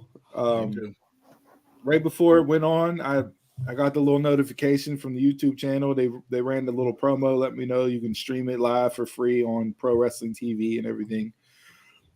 And then I saw like some of the entrants that were listed, and I see Karrion Kross's name. And then Karrion Kross comes out, and he's like in the final 4 of the Battle Riot Royal Rumble. And I'm like, when did they film this? Mm-hmm. Chris, when did they film this Battle Riot? It was the same. Me and him had the same exact thoughts while we were watching that. They filmed Battle Riot in June. Yeah. And you debuted it and launched it this week. In November. They have a YouTube channel that they put content on. And they've had, I think, 3 other events since then that haven't aired. Imagine Karrion Kross winning that. So I Hunter's like, you want to tell me something? So I get the whole I get the whole seasonal aspect of MLW. If that's how they want to run the show, that's fine. But you can't be that far off. And maybe it got held up because they were waiting for this deal to go through with Pro Wrestling TV. So they had intentions, and I believe they did have intentions on putting it on launching in September, but it got pushed back twice. So it could have been something with the deal or whatever, but that right there just kind of like, all right, you can't be that far behind to where you've had a guy on WWE television for how many months, and yet he's in your battle royale and your final four, which the winner gets a title shot. So like, can't really have that go down like that. Was that his last match, or is this going to be weird for a few weeks? That I don't know. I didn't read I did look at the other cards, but I didn't like read the results of everything. It was weird. Yeah. And I was really looking forward to kind of jumping back into MLW, and Battle Riot was just like I might hold off again. Like if they're going to be running this far behind, like I might wait till they kind of catch up. And I said to Steve, you brought that up about them doing like seasonal stuff. It's like, to me, MLW doesn't need to be seasonal. Like they don't go live every week. Everything they do is taped anyways. So it's like, if you're only running one show a month, you don't need a lot of time off. But Court's been doing the season aspect of MLW for a couple of years now, so I don't see him changing that. And if you're going to run the seasonal stuff, do it like they did with Lucha Underground. Yeah.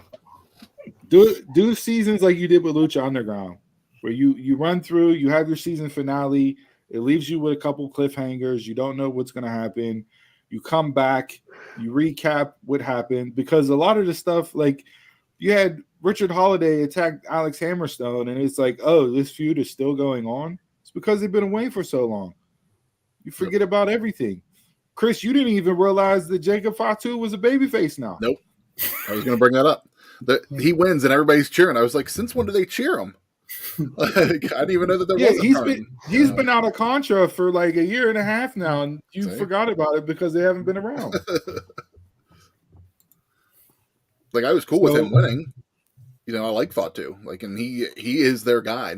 Like him and Hammerstone. That's A and B right there. And their positions flip-flop. But yeah, I'm cool with him winning. But and maybe with this deal with Pro Wrestling TV, now it'll start to be more up to date and more streamlined and closer to being with current times. We all know MLW, there's certain people that they sign and keep as their pillars. Everybody else comes in on a rotational basis, which is why the season aspect works, because you could have, for example, you could have Karrion Kross in for a season, have him do his thing and then leave and move on and go to WWE. You can have whoever else come in for a season. It's happened before. So it can work for them. It's just you got to be more current other than filming in June and airing it in November. It just didn't work. And if they film like a special this month and then it airs in December, okay, whatever. At least it's somewhat current. I wouldn't go look for the spoilers for it, but like I know I heard some of the stuff for Battle Riot and some of the events afterwards. It's like I forgot about them by now, but they just need to be a little more current. That's it. They can do better. They have done better in the past, and they can do better in the future, I think. One last thing for wrestling for me, and this is not in-ring wise, this is business side wise of pro wrestling. New Japan inked the deal with Under Armour. Announced on their Instagram yesterday with a bunch of photo drops with different wrestlers in Under Armour gear. It has the Bullet Club logo, and I believe the New Japan logo is on the other one that I saw. They've done this in the past. They've had a deal with Under Armour before, so it's just kind of cool that they're relaunching it again. I think the last time it was only available in Japan, so I don't know if this stuff's still just available in Japan or if it's going to be available here. My guess is with their footprint in the U.S. now and them having the New Japan Strong show that they run and do on Friday nights, that New Japan, that it will be in stores here for purchase. So, but yeah, kudos to them. Hey, it's another way for them to get into the U.S. market. They finally got some TV. You can see it in real time here. You don't got to wake up at 2 a.m. to watch it. Now you got some merch to go along with that besides just pro wrestling T-shirts. They got 2 shows on here. You got the one on Access and you got New Japan Strong. So. Yeah, Steph Curry and New Japan. One thing we didn't touch on, and there's not a lot of details here, but this upcoming Friday on SmackDown, they're going to do a SmackDown World Cup. Any thoughts on? Shane McMahon coming back. Yeah, anything better than the last World Cup where Shane McMahon beat Dolph Ziggler and he wasn't even in the tournament to win the cup. No, so they're actually saying it's the first ever SmackDown World Cup. Well, you know how WWE rewrites history. Rewrite history, yeah. I mean, if it's done right, it's done right. You have wrestlers from other countries that you can do stuff with, you know, based on the relationships that you've built. Maybe this is, you know, a way, you know, Nakamura going over to Noah to wrestle Muta for one final time. Maybe you get a Noah talent over. I don't know, nice. but we'll see what happens. God damn it, Tags. Brought him up again.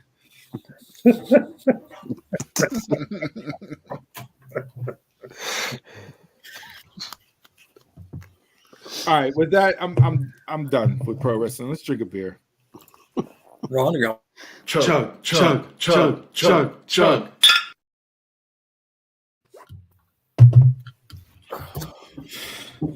All right, this week's drink of the week, Chris. This is yours, but I feel like all four of us have been wanting this for a while since we had the last one. So we have you guys. We have Steve Austin's Broken Skull American Lager. We've done the IPA on the show before. It was my favorite IPA that I had to drink. Same here. Again, this is from the El Segundo Brewery out in California. It's only 4.8% alcohol by volume. Not a lot there. So it's not very strong. You get a stronger. Well, that's why Stone Cold can go to the ring and drink 24 of these. Yeah. But yeah, I was gonna say, like, he's probably doing that so you can go and drink a 6-pack, no problem, after he rides around on his quad outside for a couple hours. I'm just hoping this is more like a Yingling lager and not like Miller Lite, where I want to play beer pong with it. Maybe we'll see. We'll see, Dave. We'll see. I'm not a basic lager fan. I'm like, we were talking about beer pong recently. We'll see here. This is a straightforward lager. There's nothing about this that screams anything else. This is just your regular run-of-the-mill, true American lager. Yeah. But what it says. But I would like to drink it out of a bottle because, you know, I prefer Yingling, for example, out of a bottle instead of a can. I agree. It tastes different. So I would like to drink this out of a bottle, but they don't make bottles. It's strictly cans. I may enjoy it a little bit more, but if I'm just ordering a regular beer, I would put this on my list just to have if I'm eating wings or something, watching, you know, football at Buffalo Wild Wings.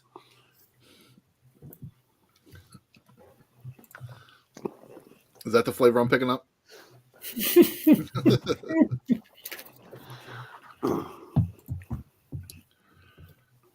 Yeah, this is. I'll go 3. Okay. yeah, I'll go 3. Straightforward. I like the IPA better. I agree. I'll have another. Yeah, I'd pick up the IPA. I can't say I'd pick this up again. Yeah, No, I didn't like the IPA. It's your base, like you guys said. It's a basic American lager. It's a Bud. It's a Miller, whatever. Yeah, straight At a craft beer price. Gets the job done. So I don't even get the job done, Jay, because it's 4.8. Yeah. I drink the I don't drink the others, unless I used to play, beer pong or whatever. But I don't ever see me picking this up again. Tag got Jay breaking character like Sammy does Jay Uso. I'm gonna go 2.5.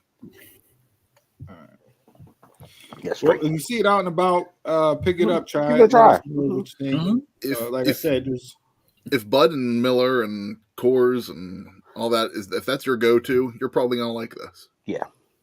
To me, it doesn't taste like I'm just drinking water, like Bud and Coors.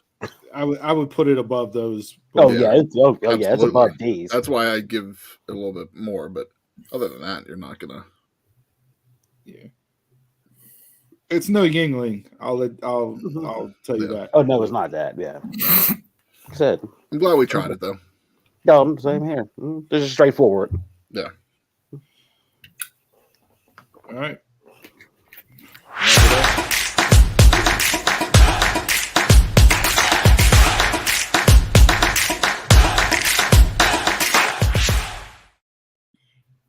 What sports? You can't have Oscar do the corner powerbomb spot with the two women and the suplex. Like she's 5 foot nothing. I'm over Couldn't that even spot. get her. But what are the other women? But I'm just saying, like it did, like it just. I mean, I guess it looked okay, but whatever. Sports this week: college football, big slate. College football games. We got Tennessee, Georgia at 3:30. Alabama, LSU tonight. I guess you could say Clemson, Notre Dame, just from the college football playoff standpoint. The first college football rankings were out this week. As we said in the beginning of the show, Tennessee's number 1, Ohio State's 2, Georgia's 3, and Clemson is 4. Mm-hmm. Ohio State plays absolutely nobody. They played one team this year. That was Penn State. How are they ranked number 2? Didn't we have the same discussion last season? That's because I hate the preseason rankings that they do for college football. It's biased. And I forget who it was. I think it might have been Desmond Howard or one of them on Tuesday night when they were going over the show. It's not about who you are. It's about what you do on the field this year. This year. And if you've beaten nothing but cake puffs. They're the Eagles. Ohio State's MAC champions. Sorry, Nathan. They are. They're MAC champions every year. I mean, you're going to have the de facto Ohio State Michigan winner get into the playoff. Mm-hmm. If Alabama loses tonight, they're done. They'll have 2 losses. Good, I hope. Yes. Tennessee, for me, they should have been number 1 based off of their schedule and what they've done to this point. Don't pander to this man. Don't pander to that man. It's what's on the field. It's what's on the field. It's on the field. It's on the field. That's what we go by, on the field. Michigan for me right now is in the same boat as Ohio State. Like you blew out Penn State. Penn State stinks. Hey. Don't talk about Big Blue like that. The real We are plus That's Michigan. what you need to change. That's what you need to change the slogan to. Not we are Penn State. We are losers because you don't beat anybody in the top 10. James Franklin fleecings for $100 million. That ending of this match. Yeah, Michigan played nobody. Not like non-conference wise, they played nobody. At least Ohio State played Notre Dame when Notre Dame was ranked number 5. So yeah, I don't get too much up in arms over the first CFP rankings because we have 5 more weeks of this. But I'm glad they got it right and put Tennessee at number 1 based off of what their body of work and what they've done on the field to this point. I mean, when you hammer Alabama the way you did, as well as the other big wins you've had, you beat LSU, you've beaten Florida, even though they're not really good this year.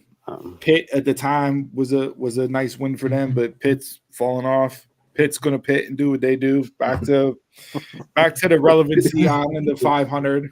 Head over to prowrestlingtees.com/dumbmarkspod to get your pick in a Pitt t-shirt. So we'll see. Like you said, everything's going to play out.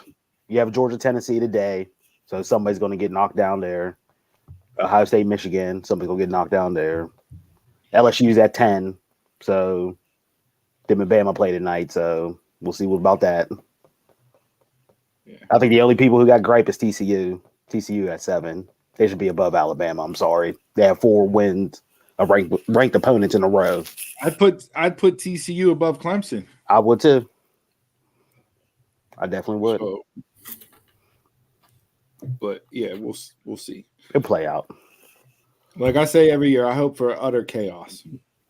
And I know we're getting the expansion of the playoff, so it's kind of a moot point now. But while we still only have 4, give me utter chaos. Just to see some other teams. I know, Dave. I know. We'll discuss that in final thoughts. All right. Wow. With that, the World Series. Okay, yes, World Series. No, it's over. No, it should end the night. It need to end the night. Who's up? Houston in 6. They're up. Houston's up 3-2. 3-2. Mm-hmm. They came off the second ever no-hitter in World Series history, although it was a combined no-hitter. Phillies won the other night. You would have thought they won the whole World Series. Oh yeah. Donald, would you have pulled him, or would you have let him go for the no-hitter? No, I have to do what's best for the team. I would have pulled him. I saw Dusty Baker getting a lot of flack for that. Like, how do you pull out a guy who's throwing a no-hitter in the World Series? I mean, that's like that in the regular season too. Especially when you get down to this crunch time here, when that was a game they needed to. No, you have to do what's best for the team. I'm sorry.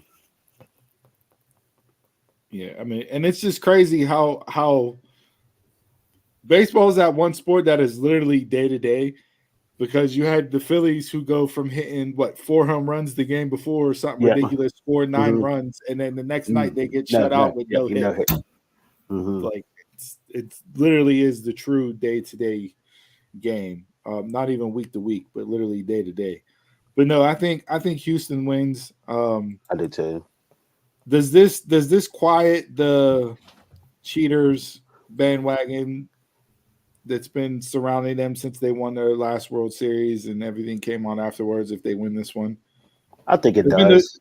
When this is their 4th World Series in 7 seasons? Mm-hmm. And they haven't won it since they won it that year. I think it does because a lot of people from that World Series team, except for Altuve, is gone, including the managers and everything. So, yeah, I want to see Dusty. I want to see Dusty get a ring. Yeah, finally. Let him finally get something. I'm never going to root for any Philly team in my entire life. So you'll never catch me rooting for Philly. And I don't like the Astros just because they're the Astros. I'm not an Astros person too. I just want to see Dusty win one. That's it. I hate the Astros even more because they built it up and did it the right way, like the Pirates should have done. And the Pirates never trying to do. or the Pirates did it, but they let every single player walk. Like you could have built an entire World Series roster off of the players that were in these playoffs that were on the Pirates. But the games have been really good. It's been competitive. It's been exciting. It's been drama filled. That's what the World Series is supposed to be. I'm still not going to sit there and watch a World Series game tonight. Just not going to do it. Oh no. Let's call it football on tonight. The new bloodline has arrived.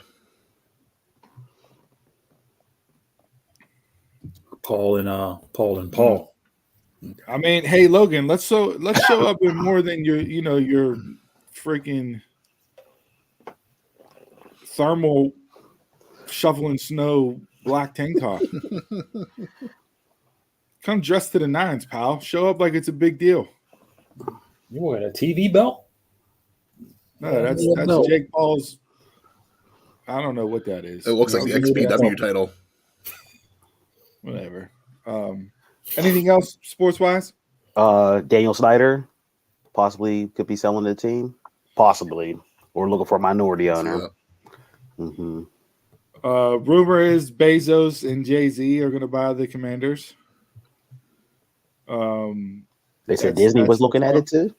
That's the front run group. I saw Robert Griffin III say, "Hey, I got $400 million in on it, and I want to bring 10 fans with me."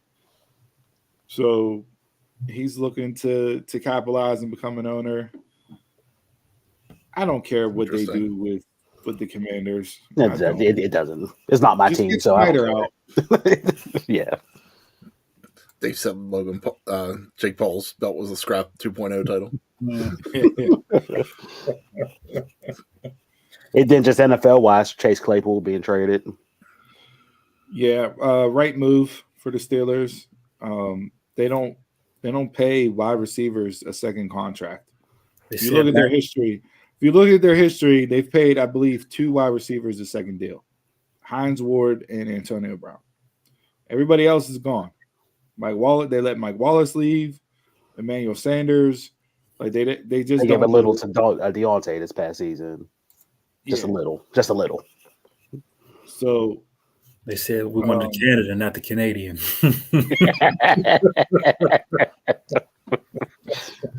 Yeah, so we'll see. I mean, what they'll have is what they'll have 3 picks in the top 50 for this draft. 3 in the top 50, and it's looking like potentially 3 in the top 40 right now. So hey, kudos to Omar Khan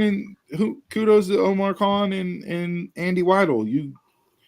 You fleeced the Bears for a their second round pick. Claypool is not that. Wide receivers are in demand. You're not going to pay him long term. He wasn't in your plans. He's gonna go blow up. Like, I'm fine with him walking. I don't care if he goes on to have a 5 All-Pro career. He regressed and didn't show anything after his rookie season. Arguably the worst route runner on the team. 6'4", can't catch a deep ball. Celebrate after every catch while time's going down. Deuces. That's the interesting thing that's on the back burner there, because I'm sure Dave, they already bought the land in Arlington. Okay. The land's purchased. And you see this with a lot of NFL franchises. They're buying up land and they're turning it into almost like a little city. Like Green Bay has their own city for the Packers. Mm-hmm. Hotels, casinos, all that is right there. And all that, the team owns everything. So they're getting revenue off of all of that. Smart. Sounds familiar. Dallas with Jerry's World. No, not just Patriots. Them. He said, no, not Dallas. A little closer. Patriots. A little closer. The Patriots. Not Boston. No. A little closer than that.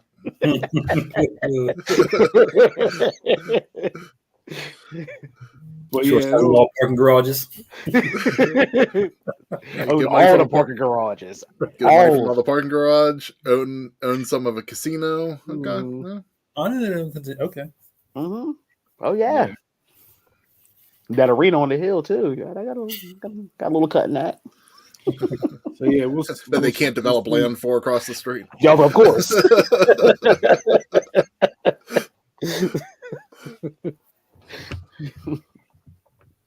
So we do got Scarlett here. All right. Anything else in sports?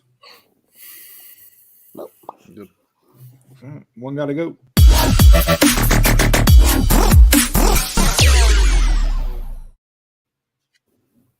All right, Steve, coming off your worst couple's Halloween costume last week. Ball and chain and ketchup and mustard were the most voted. Who do we think the fans voted off? Ball and chain. It better be ball and chain. Ball and chain. It was ball and chain. Ball and chain got the most votes. Lock and key got the least amount of votes, so apparently people like lock and key. My timeline was number couples costumes. Thanks, you guys. I did see a lot of that. Yeah. No, I mean, people that I know, I saw a lot of Halloween costumes. Oh no, mine was trying to sell me something. Okay. I'm like, hey, I'm only good for half this. cut it in half and wear each side. All right, so this week we're going cocktails. These are the most popular cocktails around the world that are most ordered. In order, Negroni, Old Fashioned, Martini, and Margarita. Where's Taquan at? Jay's not picking A, I can tell you that much. I've never had A. I'm not even going to try to pronounce it because I don't want to seem if I get. Yeah, no, that's too close, and I'm not going to do that. So I'm going to vote A. The skull was flowing. Yeah, but never had one. I'm not going to order one, so I'm going to vote A off the list.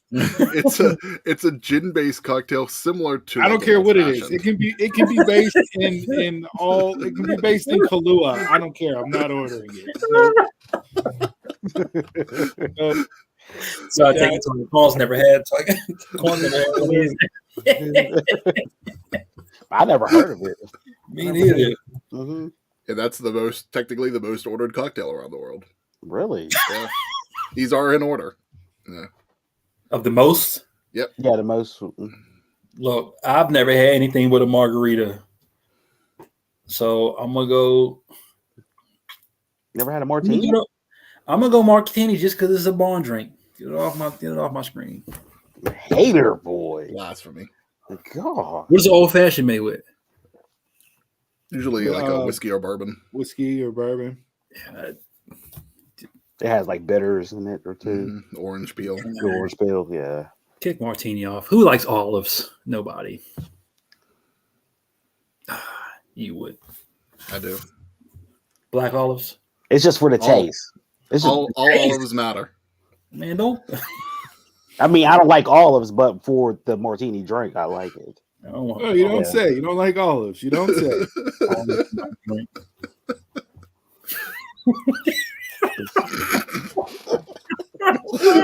Just read that. Dave says the old fashioned can go. For me, it's the reverse. I order a margarita, then a martini, then an old fashioned. Most. I don't know if I've ever had a Negroni, but just add that N word to the list of ones you can't say. That's only the bar order one. yeah. So just for that reason, yeah. I'll order for you guys. Yeah. Okay. Same here. I had all of them but the first one, so that just got to go. And I'm like with you, Chris, too. I'm the reverse order. Like, I'll get an old fashioned out. It's rare that I order it, but I'll get one out, especially if it's a decent bar. Yeah. If it's cocktails, I'm margarita first. Yeah. Definitely. Where's the cranberry and vodkas at? Where's the sea breezes? The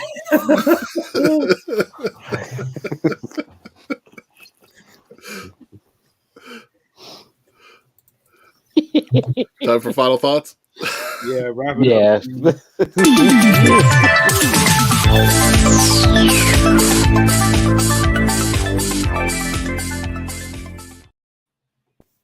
All right, guys. Thanks for tuning to episode 110. Head over to prowrestlingtees.com/dumbmarkspod. Get that Pit Gonna Pit t-shirt and all our other Dumb Marks podcast merchandise. Make sure you Negroni teas. maybe. Make sure that you like, follow, subscribe on all our social media at dumbmarkspod. As of this week, our new YouTube link is youtube.com/@dumbmarkspod. So we actually have an official link there. Head over to dumbmarkspod.com for all the links and more. So, anybody actually watching Crown Jewel over here? Kind of fast. No, I'm watching college football. I ain't watching that shit. So, Bailey came out and Damage Control won back the women's tag titles. Okay. That wasn't Bailey. That was Nikki Cross. Oh, see, I caught the back, so I thought it was Bailey. That was Nikki Cross. Okay. Came out. War Games. Here we go. What's the What, Nikki? What, 1 versus 5? Nikki Cross versus everybody? Like, is that what we're doing? Because that's how they put it up. Nikki, Damage Control, Alexa, Candice, and Bianca and Oscar. So the only way this makes sense is if Bailey wins tonight now, right? I don't know. Who cares? Just ruin the show. Yeah. We talk about pro wrestling, but who cares? Well, I got something else to talk about pro wrestling with. So I saw this tweet, and shout out to John Clark at John R. Clark 12. The Wrestling World examined Google Trends data to analyze the past 12 months of Google searches to find the state with the biggest wrestling fans. Okay, so based on Google data, these states are the biggest wrestling fans. Top 5. Okay. Who do you think? What state do you think is number 1? New York. I'll say New York or Pennsylvania. West Virginia is number 1 based on Google data trends. They're all AEW fans. And they hardly ever travel there. Number 2, Kentucky. Number 3, Michigan. Rhode Island. Number 4, Iowa. Number 5, Pennsylvania. Wow. And Ohio is 6. PA doesn't surprise me on the list. No. Interesting. West Virginia is just nothing but an annex of our state. So The tri-state area. Yeah, they're basically, yeah. So West Virginia's Pennsylvania. Honestly, I would have expected like New York, Philly, or New York, PA, Illinois, Florida, maybe. No West Coast? West Coast is different because they don't. There's fans there, but it's not. It's never been a huge territory market. Chicago's wrestling. See, Chicago bias Chicago comes in. is, yeah. Chicago is, but what about the rest of Illinois? Yeah. So they got the fans like that in Champaign? I'm just Maybe. I don't know. And I wonder what. No diss to our fans in Iowa. Yeah, that's where Seth Rollins is from. So yeah, I would like no fans. I would like to see the data behind this to see like what the criteria. But no, like what is all the bots come from West Virginia on Twitter. Attending shows or like what are you basing your Google searches on? Like, does it have to just contain the word wrestling? Like what? Like how are you judging this to determine that West Virginia has the biggest wrestling fans? Iowa could be more collegiate wrestling more than pro wrestling, possibly depending on that data. Maybe in West Virginia too, but I just saw that and thought it was interesting that none of the big hitters you would think are in the top 5. Yeah. So when I just search brother, they automatically, he's looking at Hogan stuff. Negroni. Yeah, that's real interesting. What'd you guys think of the House of Black vignette from Wednesday night?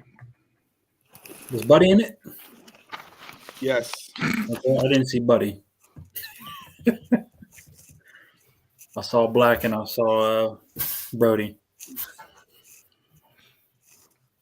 Honestly, I saw him. I just kind of tuned out. Really? Yeah. You know me in the House of Black. Oh. Yeah, I guess so. I'm here for it if they bring him back and do it right. Them versus the Elite can be money.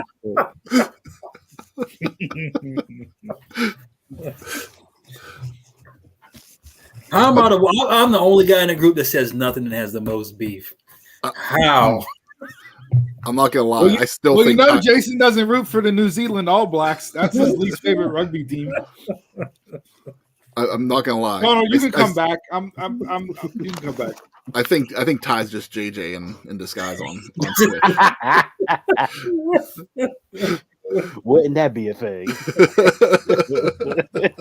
It was me all along.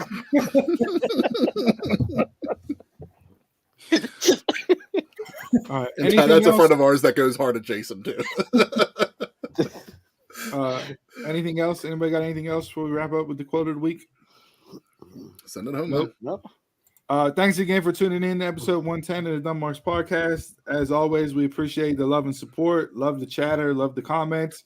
Hit us up on social media anytime. We're up for a good debate or, busting balls, however you want to do it. Ty, salute. I saw Ty hop in. Ty hopped in on the Knucklehead Network on Tuesday night for the comic show, discussing the history of Black Panther 2, and he had them break in character just like he does us on this show. So, might have to go back and watch that. Ty, you are the honorary oos of our podcast. We appreciate you each and every single week. So with that being said, this week's quote of positivity. Two quick things, real quick. One, 30 years ago this week, actually on Halloween in 1992, X-Men the animated series debuted. Probably my favorite animated series of all time. I know you could argue for Batman. Potentially, you're not getting that argument from the three of us. But yeah, X-Men classic, and we will get Hugh Jackman wearing the yellow suit in Deadpool 3. He did confirm that. So, when's the new X-Men series start on Disney Plus? I don't know. They release bounced that yet? around and moved dates so much on Yeah. things. I have no Yeah. idea. No idea when stuff's coming out anymore. Because I definitely will check that out whenever it launches. And then lastly, this is it was real. what'd you say, Jay? I just seen so many things like posters and shit that's supposed to be coming out. I don't know. It's real. Yeah, X-Men. It's going to be X-Men 97 is what they're calling it. Okay. So, Who knows? yeah. And then lastly, this is for the fat kids in our area locally. We don't have one of these yet, but Checkers and Rallies is coming to Munhall. There's one in Penn Hills already. I don't drive to Penn Hills. Where I go to Penn Hills for? Rallies, man. You got McDonald's down the street. Rallies. Talk about good fries. Way That's the better best fries. thing to go for at Rallies is their fries. Nah. Oh, Jay, absolutely. I ate McDonald's on Halloween night just It felt because. good. No, I didn't. It was the worst experience I've had in like the last 15 years of my life. 45 minutes later, you feel like you were going to die? Was it memorable? It was memorable. I was Not a good chewing way. the food and I was just questioning my entire existence on this planet. Like, how did I end up here eating Got McDonald's? you deep thinking. Look at that shit. Arby's don't do No. that. No. I will never, ever, ever, ever buy McDonald's again as long as I live. Sounds like I want to go. That was it. Jason, did you see that Arby's has a Reese peanut butter cup cookie? It's That's still served trash. warm. I'll go get one. Probably. It's still trash. trash. Not trash. You're out of your mind. I haven't had one yet, but I It's definitely still want trash. to try it. If you see me in the drive-thru, mind your business. I did see that, Ty. Arby's released a bourbon too. That's legit.